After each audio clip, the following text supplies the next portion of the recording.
Well, hello, boys and girls. It's post free agency time, and the rum clocks were flowing pretty good yesterday. So much so that I really had no time to prepare anything for what I'm about to say. Um, I didn't even have thought process. So, oh well. Um, I'm just going to talk randomly about what happened and what teams did well or not do well. I don't even know exactly where it's going to go. But I do know that you need Jaime's body lube. Stay well lubed, boys and girls. It's very important, you know. Yeah, so it was rum o'clock all day yesterday, and now it's beer o'clock in the morning, and I'm trying to remember all the moves that happened yesterday. One of the things that come to me that sticks with me is the Florida Panthers. What? I mean, when Talon decides he's going to change shit up, he changes shit up, yo. Like, that is crazy. He got rid of Marchessault. He got rid of uh, Smith. They basically have no Yager. And he kind of set people up like they're going to do something tomorrow. And then they bring in Verbata. That's it. Verbata. And Dadonov. Is that a name? Dadonov.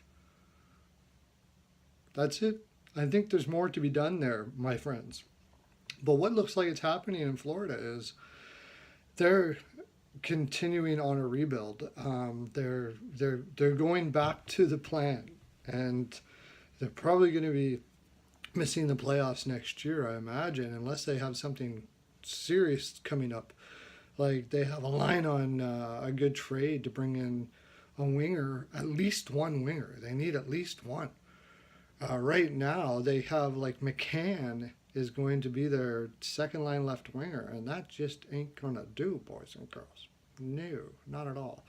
There has been talk of Demers being traded, and I could see that. He's got a long contract, and they gave him a lot of money. I've heard people say like he's an average defenseman. I'd say he's above average defenseman. Little thing when you're talking about Florida, you it always comes up with analytics, non-analytics. They brought in the row, and the analytics didn't work. And it's not that the analytics doesn't work; it's the analytics tells a lot of the story. But there's so much more to do to hockey than necessarily what meets the paper, and that's what a lot of analytics people don't understand. I found that a lot of the analytics people do not play the game. And if you played the game, you'll realize the importance of a lot of things that you just can't quantify. And I know it sucks, analytics people. I know it sucks because it's nice to have your neat little box and be able to put your brain together and put up a bunch of statistics that say this is going to work. But and it does work in a lot of ways. I mean, it helps a lot. Analytics are a fantastic tool. I would lean heavily on analytics for sure, but you can't just lean on analytics alone.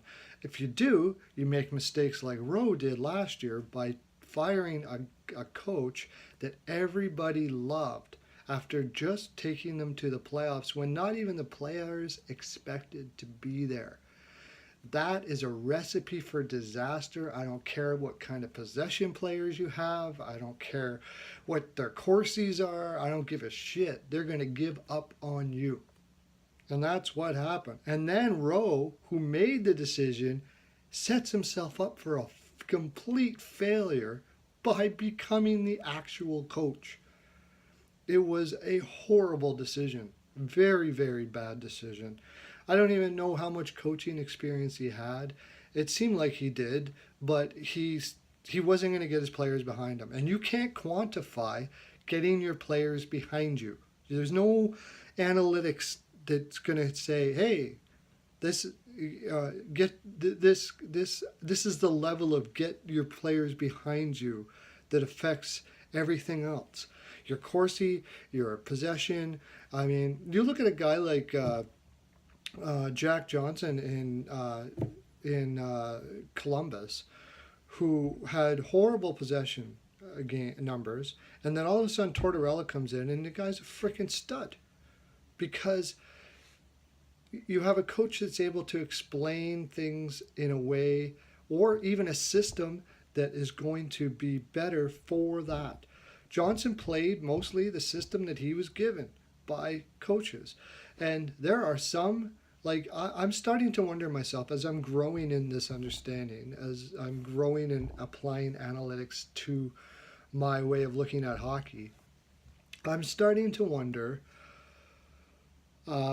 what a guy like a guy that gets just absolutely thrashed in the analytics world is friggin' just signed by Edmonton. My God, how come he's losing? You know who he is. Anyways, it'll come to me.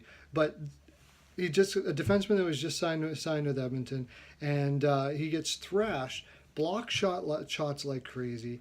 He is able to skate the puck out of the zone, but his possession numbers and shots against numbers and shots for numbers and everything are horrible. But the thing he does that, no, I want to say Jansen, but it's not it. The thing he does is he lifts his team up like crazy. And I know that you can't quantify that. The players don't realize what it means by old possession. All they know is this guy just took a puck to his head to stop it from going in the net.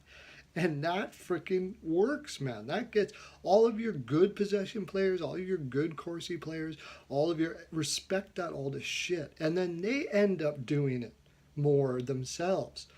So he brings that element to a team. He gets people who normally would not block a shot to block a shot. Now, if you have good Corsi and you have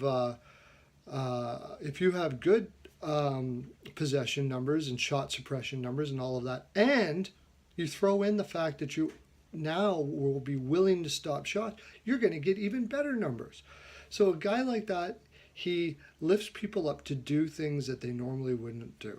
Now, does that mean you pay him as a top four defenseman? Hard for me to say.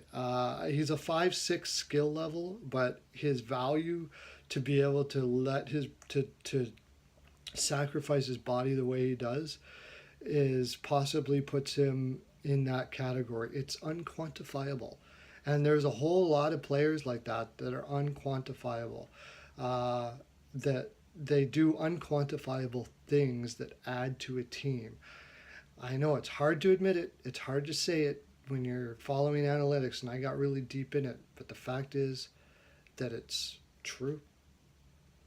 Anyways, besides the fact that I couldn't remember his name, I gave you my full 42, and I'm going to get raked over the coals because he's still not coming to me.